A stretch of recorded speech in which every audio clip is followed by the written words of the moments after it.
ஓம் ஸ்ரீ கருப்பண்ணசாமியே போற்றி போற்றி போற்றி. என் அன்பு குழந்தையே, உன்னை நினைத்து ஒருவர் அழுது கொண்டிருக்கிறார்.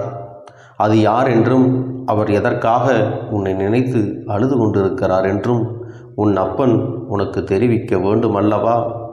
அதற்காகத்தான் இப்பொழுது உன்னிடத்திலே பேச வந்திருக்கின்றேன். இந்த அப்பன் உனக்கு சொல்கின்ற விஷயங்கள் எல்லாம் உன்னுடைய வாழ்க்கையில் உனக்கு என்ன நடக்க வேண்டும், உனக்கு என்ன நடக்கப் போகின்றது என்பதையெல்லாம் உனக்கு முன்கூட்டியே ஒவ்வொன்றாக சொல்லிவிடுகிறேன் அல்லவா?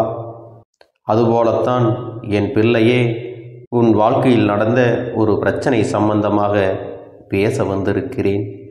என் குழந்தையே, உன் வாழ்க்கையில் நீ எண்ணற்ற கஷ்டங்களை எல்லாம் அனுபவித்து விட்டாய். உன்னுடைய வாழ்க்கை துணை உனக்கு கொடுத்த கஷ்டங்கள் எல்லாம் ஏராளம்.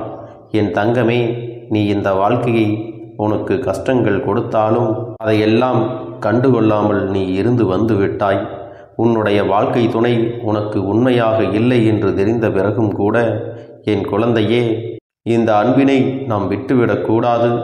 ஏதாவது ஒரு வகையில் அவர்களுக்கு அதை உணர்த்தி அவர்களுடைய தவறுகளை திருத்தி நல்லபடியாக வாழ வேண்டும் என்ற எண்ணத்துடன் நீ இருப்பது எனக்கு புரியாமல் இல்லை. என் தங்கமே, ஆரம்பத்தில் உன்னுடைய மனநிலையானது நாம் ஏதாவது ஒரு கேள்வியை கேட்டால் இந்த வாழ்க்கை நம்மை விட்டு விட்டு சென்று விடுமோ என்று பயந்து அதனை நீ கண்டுகொள்ளாமல் இருந்து விட்டாய். ஆனால் எத்தனையோ முறை நீ பொறுமை காத்து கொண்டிருந்தாய். என் குழந்தையே, உனக்கு அவருடைய எல்லை மீறியது தெரியும் போது நீ நிச்சயமாக உன்னுடைய கோபத்தினை வெளிப்படுத்த ஆரம்பித்தாய். நீ இப்பொழுது உன்னுடைய கோபத்தை எல்லாம் வெளிக்காட்ட ஆரம்பித்திருக்கிறாய் அல்லவா?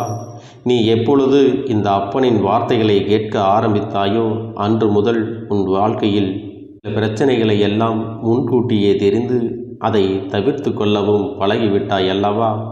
என் அன்பு பிள்ளையே, உன் துணை மீது நீ எத்தனை அன்பினை கொட்டி கொட்டி அவர் மேலே நீ பாசத்தோடு இருந்தாய். உன்னுடைய மொத்த அன்பையும் சேர்த்து அவருக்குத்தான் நீ கொடுத்து கொண்டிருந்தாய். என் குழந்தையே, அவருக்காக இரவு பகல் உறக்கமில்லாமல் நீ தவித்து வந்தாய். இப்பொழுது நீ அந்த உண்மையை தெரிந்து கொண்ட பிறகு நீ அவரோடு சேர்ந்து வாழ வேண்டுமா வேண்டாமா என்ற ஒரு குழப்பத்தில் இருந்து கொண்டிருக்கிறாய் அல்லவா?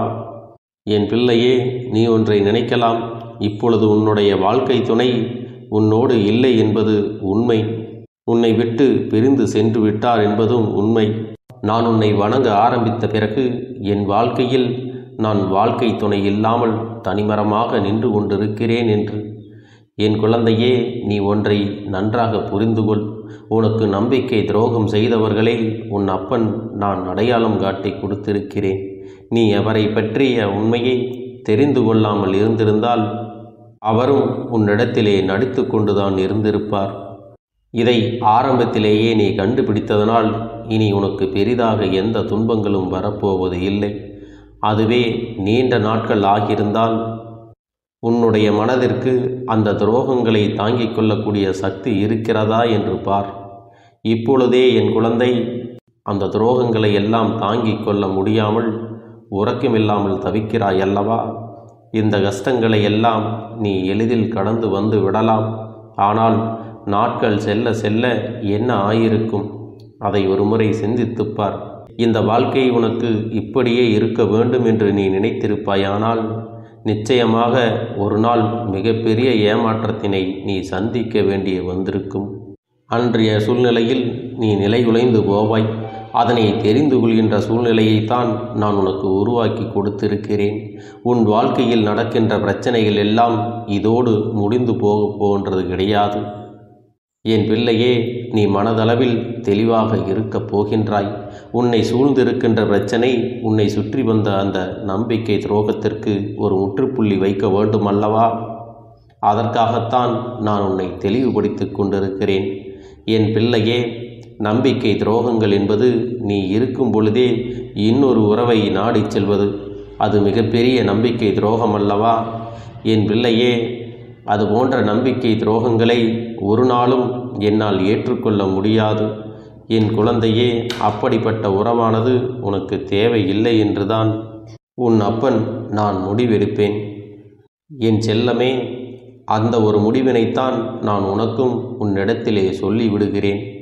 அதனால் என் பிள்ளையே, உன் வாழ்க்கையை இழந்து விட்டோம், என் வாழ்க்கை சென்று விட்டது என்று ஒருபோதும் நீ வருந்த வேண்டிய அவசியம் உனக்கு இல்லை. இந்த வாழ்க்கை உனக்கு தேவையானதும் இல்லை என்பதை நீ புரிந்து கொள்ள வேண்டும். என் பிள்ளையே, நீ அவரை விட்டு பிரிந்து விட்டாய். இப்பொழுது தனியாக என் குழந்தை வாழ்ந்து கொண்டிருக்கிறது. அதை அனுபவிப்பவருக்குத்தான் அந்த வழிகள் தெரியும்.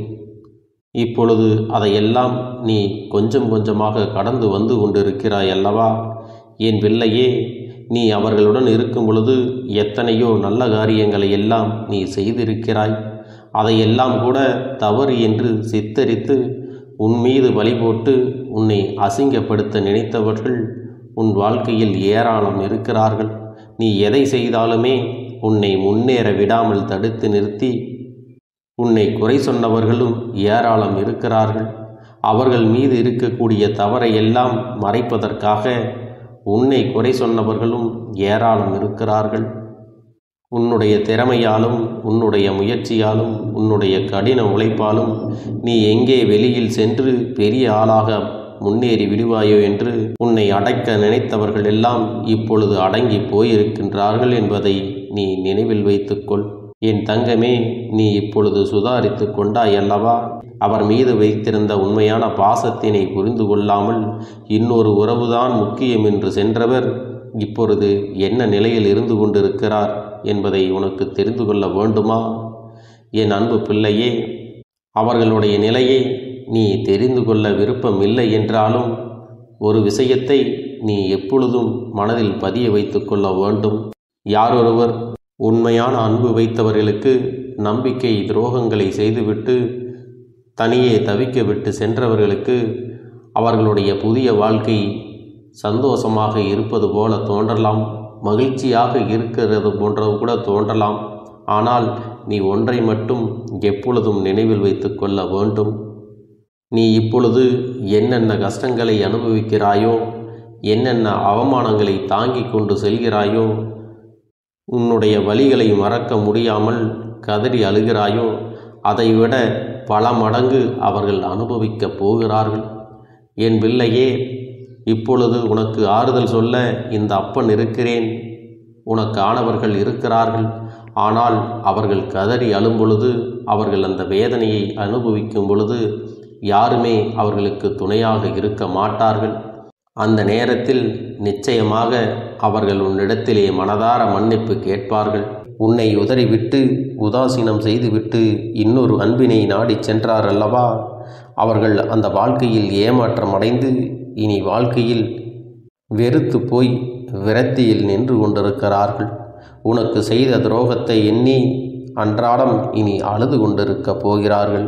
உன்னை எத்தனை வேதனைப்படுத்தினோம் என்பதற்காக அத்தனை துன்பங்களையும் அதுபோலவே அவர்களுக்கு கிடைக்கப் போகிறது. என் அன்பு பிள்ளையே, இந்த கருப்பண்ணசாமியின் ஆசீர்வாதங்களும் அன்பும் துணையும் என்றென்றைக்கும் உனக்கு முழுமையாக கிடைத்து கொண்டே இருக்கும்.